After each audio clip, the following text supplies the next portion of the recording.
Notes of a Native Son. By James Baldwin. James Baldwin. James Arthur Baldwin, an American writer and activist, was born on August 2, 1924 in New York. Studied at public school on 128th Street in Harlem. While he was in school, he wrote a song that earned New York Mayor Fiorello La Guardia's praise. Entered Harlem's Frederick Douglass Junior High School. First novel Go Tell It on the Mountain was published in 1953. Works indicates fundamental questions and dilemmas amid complex social and psychological pressures. Died on December 1, 1987 in France. Notes of a Native Son. Published as the title of the collection Notes of a Native Son in 1955. Indicates the hatred and love he had for his father. Explores the history and death of his father, the strained relationship and the generational pain.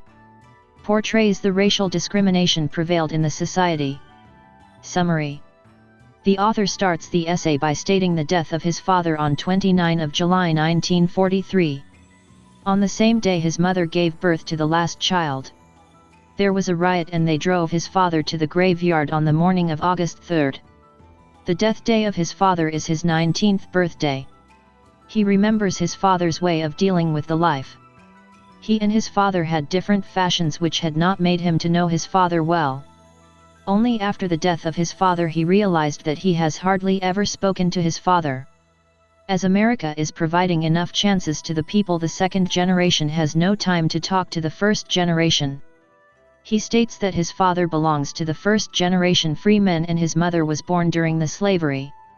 His father along with 1,000 Negroes came to North after 1919 and he was a part of Old Country. His father was born in New Orleans, which he considers to be like Sodom and Gomorrah in the Bible. His father was handsome and he recollects his image during Sundays while he dress well and go to give sermons. He thinks of his appearance as a black man with spears in his hand and being naked. He says that his father was black and he knew that he was black and he did not know that he was beautiful. He was proud of his blackness, but that itself limited the boundaries to his life. In a protective way he loved his children but failed to establish contact with any of them. He even failed to establish relationship with other men, and so they moved from church to smaller and more improbable church. By the time he died, not friends came to see him for a long time. When his father died he was away, and there he realized the weight of white people in the world. His father died with the bitterness of life and he thought that he too will face the same and it will kill him too. His father had been ill for a long time and the children felt that after his death they felt relief as their father would not be coming home anymore. When he became ill of tuberculosis he hesitated to eat, fearing that his relatives may poison him to death. Even the doctors were not able to force him to eat as there was no hope for him. He states that the only white people came to his house were the welfare workers and bill collectors. Those people were dealt by his mother as his father may be of bad temper and cannot be trusted. He recollects the incident happened when he was 9 or 10. He wrote a play which was directed by a white school teacher. She offered to take him to the theater and theater going was forbidden in his house. If the teacher is a Negro woman it might have been little easier. He left the matter to his mother and she countered the idea of sin with the idea of education. His father questioned him and without interest he permitted. When his father lost his job this woman helped them a lot. His father warned him that the white friends are not real and they will do anything to keep a Negro down. But in his innocence he has never felt that. When he went to New Jersey to work in defense plants he realized how a Negro is treated by others. He states an example of being in a restaurant where Negroes were not served and he went there for 4 times and picked something, and after dreadful scenes he never visited there. The same condition prevailed everywhere, such as bars, bowling alleys, diners, and places to live in New Jersey. He found it difficult to work as he was fired thrice. He recollects the last night he spent at New Jersey where he was taken to the nearest town for a movie by his white friend. He remembers how they moved to Trenton to watch a movie named This Land Is Mine and after that dined in American diner where he was denied to be served.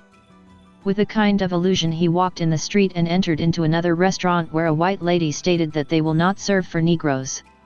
He shouted not to serve Negroes here and violence broke out and he escaped from that place and his friends supported him. He returned to home during the second week in June. The Harlem had grown unrest with racial skirmishes and the Harlem police force had been augmented in March.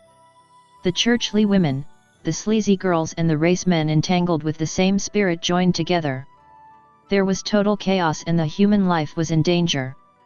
With hesitation he visited his father for the first and last time during his illness was on July 28.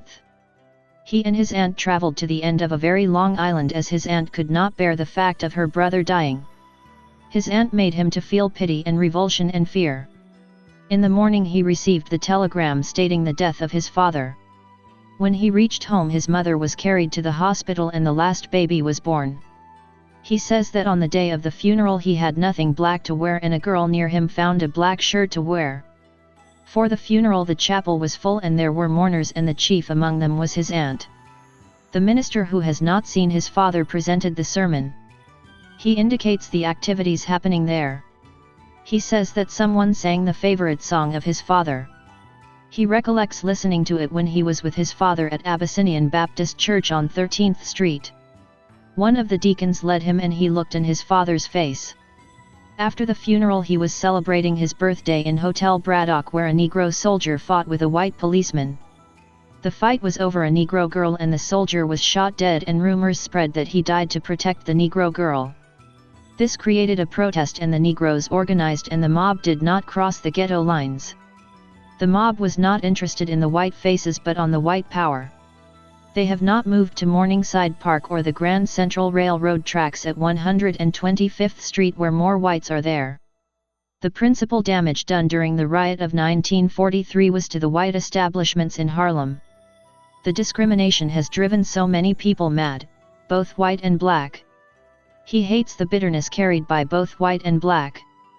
He says that the dead man and the new life matters and not the blackness and whiteness.